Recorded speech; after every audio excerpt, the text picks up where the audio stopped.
భారత రాజ్యాంగ నిర్మాతను కించపరచడం దారుణం. జిల్లా కాంగ్రెస్ పార్టీ నాయకులు.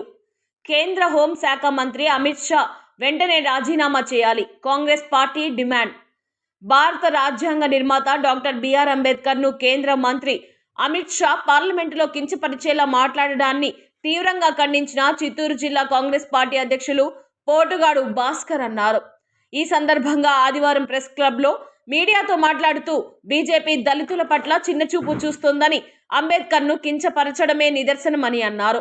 కూటమి నేతలకు కూడా అమిత్ షా మాటలను ఖండించకపోవడం తగదు అన్నారు. ఎన్నికల సమయంలో అంబేద్కర్ ఆశయాలను బతికిస్తానని చెప్పి ప్రజలు ఏమార్చి ఓట్లు వేయించుకున్న అధికారంలోకి వచ్చిన తర్వాత ఇలా కించపరిచేలా మాట్లాడడం దారుణమని అన్నారు. జిల్లా వ్యాప్తంగా పల్లె పల్లెకు కాంగ్రెస్ కార్యక్రమాన్ని త్వరలో ప్రారంభిస్తామని తెలిపారు.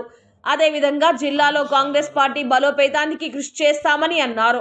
ఈ కార్యక్రమంలో జోడి నెల్లూరు నియోజకవర్గ ఇన్ఛార్జ్ రమేష్ బాబు, శివకుమార్, పరదేశి తదితరులు పాల్గొన్నారు. డాక్టర్ బిఆర్ అంబేద్కర్ గారి పైన చేసినటువంటి అనుచిత వ్యాఖ్యలకు నిరసనగా దేశవ్యాప్తంగా కాంగ్రెస్ పార్టీ శ్రేణులైతేనేమి, ప్రజా సంఘాలైతేనేమి, అన్ని వర్గాల రాజకీయ నాయకులైతేనేమి అందరూ కూడా తీవ్రంగా స్పందిస్తూ ఉన్నారు. ఆయన అంబేద్కర్ గారిని ఎంత అవహేళన చేశారో వీడియో ముఖంగా అందరికీ కూడా చూశారు. కానీ కాంగ్రెస్ పార్టీ తరఫున, చిత్తూరు జిల్లా కాంగ్రెస్ పార్టీ కమిటీ అందరి తరఫున అమిత్ షా గారిని వెంటనే కేంద్ర హోంమంత్రి పదవికి రాజీనామా చేయాలని ఈ సందర్భంగా డిమాండ్ చేస్తా ఉన్నాం. ఎందుకంటే అంబేద్కర్ గారి రచించినటువంటి రాజ్యాంగంలో మనం ఉన్నాం.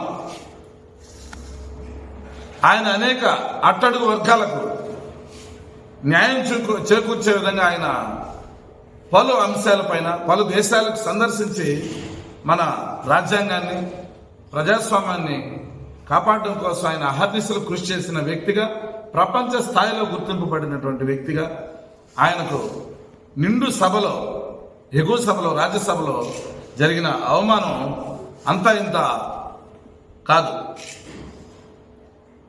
ఆయన కాదు వాళ్ళు అవమానించింది, ప్రతి పేద హృదయాన్ని అవమానించారు. అట్టడుగు స్థాయిలో ఉన్నటువంటి ప్రతి పేదవాడిని, ప్రతి ధనికుడైతే అందరినీ కూడా, అందరి హృదయాలను దెబ్బతీసే విధంగా అమిత్ షా గారు ప్రవర్తించడం చాలా దారుణం. పైగా వారిని సమర్థిస్తున్నటువంటి బీజేపీ కూటమి ప్రభుత్వాన్ని సమర్థిస్తున్నటువంటి పార్టీలు ఎందుకు నోరు మూసుకుని ఉన్నారు అంటే, వారు తప్పు చేస్తే కూడా మీరు ప్రశ్నించలేని స్థితిలో ఉన్నారంటే వారికి మీరు ఎంత బద్దులై వారు అడుగులకు మడుగులొత్తుతూ ఉన్నారంటే, మీరు నిజంగా ప్రజాస్వామ్యంలో మనం ఉన్నామా? ఈ తప్పును మీరు ఎందుకు ఖండించకూడదు? మన రాష్ట్రం నుంచి అయితే ప్రత్యేకంగా చంద్రబాబు నాయుడు గారికి ఆయనకు తెలియదా అంబేద్కర్ గారి ఆశయాలేంటో, ఆయన కించపరిస్తే ఎలాంటి పరిణామాలు ఎదుర్కోవాలనో ఒక సీనియర్ పొలిటీషియన్ గా, సీనియర్ ముఖ్యమంత్రిగా ఆయనకు తెలియదా? డిప్యూటీ సీఎం గారు నేను అభినవ అంబేద్కర్ గా ఆయన అభివర్ణించుకుంటాడు. ఇదేనయ్యా మీరు అంబేద్కర్కి ఇచ్చే గౌరవం? కనీసం అంబేద్కర్ గారికి అవమానం జరిగితే నోరు విప్పి ఇంతవరకు కూడా ప్రెస్ మీట్ లో మాట్లాడలేని పరిస్థితిలో మీరు ఒక డిప్యూటీ సీఎం గా కొనసాగుతా ఉన్నారంటే సిగ్గుచేటు ఈ ఆంధ్ర రాష్ట్ర ప్రజలందరూ కూడా గమనిస్తా ఉన్నారు. నిజంగా కూడా మీకు ఓట్లేసినటువంటి ప్రజలందరూ కూడా పునరాలోచిస్తా ఉన్నారు.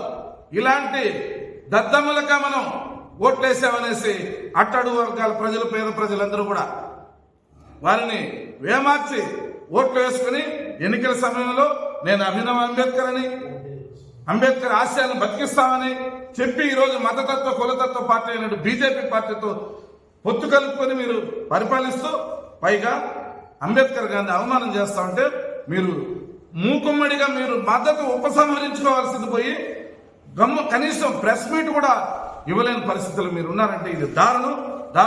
ముమ్మాటికి మీరు కూడా ప్రజల ముందు శిక్షార్హులుగా రాబో ఎన్నికలు పక్కన పెడితే మీరు ప్రజల్లో తిరిగేదాన్ని కూడా మీరు అనర్హులుగా ప్రజాప్రతినిధులుగా కూడా మీరు పరిగణింపబడతారు.